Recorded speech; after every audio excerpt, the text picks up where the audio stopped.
täna vaatame üle kollased uudised.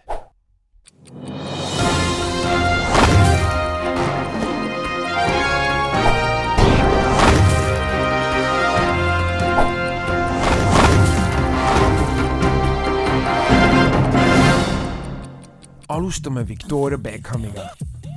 Kui enamus proovib hetkel kulusid kokku hoida, siis Victoria Beckham muutis oma viimasel külaskäigul New Yorgi oma runways.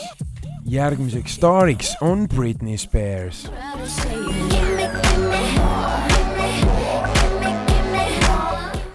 Britney Spears, eelmise aasta katastroof, on nüüdseks roosa paruka koju jätnud ning oma sünnipäeva peole saabus poplaulatar üsna kombekas riietuses. Peale ebaõnnestunud ja rasket aastat on Britney tegemas hämmastavat comebacki, milles paljud kahtlesid.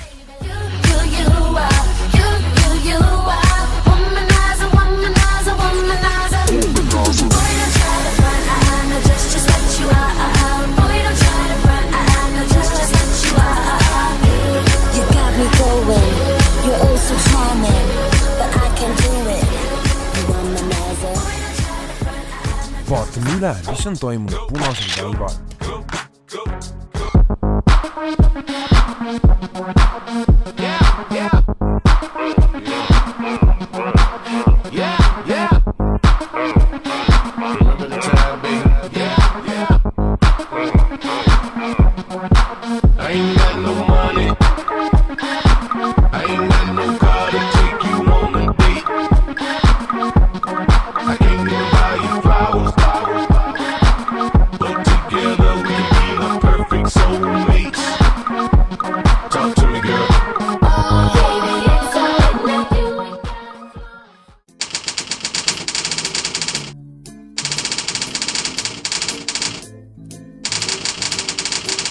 Je me baladais sur l'avenue, cœur ouvert à l'inconnu. J'avais envie de dire bonjour à n'importe qui.